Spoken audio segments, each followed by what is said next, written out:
আজকেরই গিয়েছিলাম আলিপুর সেন্ট্রাল জেলে।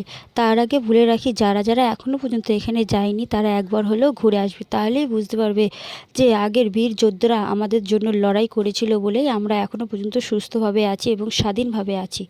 তো প্রথমেই চলে গেলাম, গিয়ে টিকিট কাউন্টারে টিকিট কাটলাম। পার হেড 100 টাকা করে নিল। পাশেই ছিল সুভেনিয়ার শপ, সেখান থেকে অনেক কিছু কেনা যায়। তো আমরা ওখানে ঢুকিনি, তার আগেই চলে গেলাম লাইট অ্যান্ড সাউন্ড শুনতে। তো টিকিট কাটার পর চলে গেলাম, রাস্তা ধরে অনেকটাই হাঁটতে হয়। তারপরে এই রকম কিছু ভিডিও ছিল যে আগেকার ইংরেজরা কীভাবে আমাদের উপর অত্যাচার করতো। দেখার সাথে সাথে যাচ্ছিলাম, আশেপাশে বিভিন্ন রকমের মূর্তি ছিল, টাকার পয়সা ছিল। এই সমস্ত পারিপার্শ্বিক মনোরম দৃশ্য দেখতে দেখতে আমরা সামনের দিকে এগিয়ে যাচ্ছিলাম এবং আশেপাশে এত সুন্দর মনোরম দৃশ্য দেখে মন ভরে যাচ্ছিল।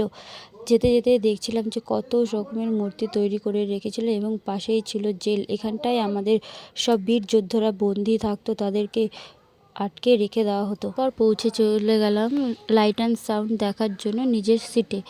তো সিটে বসার পর বলেছিল যে ভিডিও করা অ্যালাউ নয়, তার জন্য আর ভিডিও করিনি। ভিডিও দেখার পরে এই ছোট্ট ক্লিপসটি নিয়েছিলাম, এত সুন্দর দেখতে লাগছিল যে কি বলবো। তারপর আমাদের জাতীয় সঙ্গীত হলো, আমরা সকলেই দাঁড়িয়ে উঠে আমরাও জাতীয় সঙ্গীতটি করলাম। করার শেষে তারপর একে একে আমরা আমাদের বাড়িতে যাওয়ার উদ্দেশ্যে চলে আসলাম।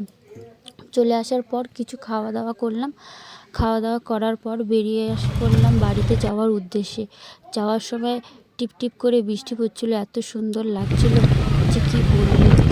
আজকের এই ভিডিওটি যদি ভালো লাগে তাহলে একটা লাইক কমেন্ট শেয়ার করে দিও। দেখা হবে পরবর্তী ভিডিও।